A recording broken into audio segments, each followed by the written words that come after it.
வணக்கம். ஆகாஷ்வாணி புதுச்சேரி செய்திச் சுருக்கம் வாசிப்பவர் வான்மதி. இந்தியா விரைவில் நக்சலைட் மற்றும் மாவோயிஸ்ட் வன்முறைகளில் இருந்து முற்றிலுமாக விடுபடும் என்று பிரதமர் திரு நரேந்திர மோடி தெரிவித்துள்ளார். மேலும் பயங்கரவாதத்தை எதிர்ப்பதில் கணிசமான முன்னேற்றங்கள் ஏற்பட்டுள்ளதாக நேற்று நடைபெற்ற உலக உச்சி மாநாட்டில் உரையாற்றிய அவர் இதனை தெரிவித்தார். உத்தரப்பிரதேச மாநிலம் லக்னோவில் உள்ள பிரம்மோஸ் விண்வெளி பிரிவில் தயாரிக்கப்பட்ட முதல் தொகுதி பிரம்மோஸ் ஏவுகணைகளை மத்திய பாதுகாப்பு அமைச்சர் திரு ராஜ்நாத் சிங் மற்றும் அம்மாநில முதலமைச்சர் யோகி ஆதித்யநாத் ஆகியோர் இன்று கொடியசைத்து தொடக்கி வைத்தனர். லக்னோ பிரம்மோஸ் பிரிவு உத்தரப்பிரதேச பாதுகாப்பு வழித்தடத்தில் ஏவுகணை அமைப்பு உற்பத்தி முதல் இறுதி சோதனை வரை முழு செயல்முறையையும் உள்நாட்டிலேயே மேற்கொள்ள வழிவகுக்கிறது. இம்மாத இறுதியில் கொரியாவில் நடைபெறவிருக்கும் ஆசிய பசிபிக் பொருளாதார ஒத்துழைப்பு உச்சிமாநாட்டின் போது அமெரிக்க அதிபர் திரு டொனால்டு டிரம்ப் மற்றும் வடகொரிய அதிபர் திரு கிம் ஜாங் உன் சந்திப்பதற்கான எந்த அறிகுறியும் இல்லை என்று அமெரிக்காவுக்கான தென்கொரிய தூதர் தெரிவித்துள்ளார். புதுச்சேரி யூனியன் பிரதேசத்தில் 618 அங்கன்வாடி ஊழியர் மற்றும்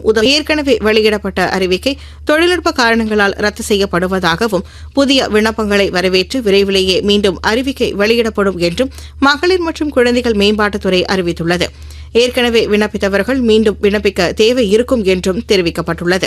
வளிமண்டல மேலடுக்கு சுழற்சி காரணமாக தமிழகம் மற்றும் புதுச்சேரி காரைக்கால் பகுதிகளில் இடிமின்னலுடன் கூடிய லேசானது முதல் மிதமான மழை பெய்யக்கூடும் என சென்னை வானிலை ஆய்வு மையம் தெரிவித்துள்ளது. டென்மார்க் ஓபன் பேட்மிண்டன் போட்டியின் ஆடவர் இரட்டையர் பிரிவில் இந்தியாவின் சாத்விக் சாய்ராஜ் சிராக் ஷெட்டி இணை அரையிறுதிக்கு முன்னேறியுள்ளது. இன்று நடைபெறவுள்ள அரையிறுதி ஆட்டத்தில் ஜப்பான் இணையை இந்திய இணை எதிர்கொள்கிறது. இத்துடன் இந்த செய்திச் சுருக்கம் நிறைவு பெறுகிறது.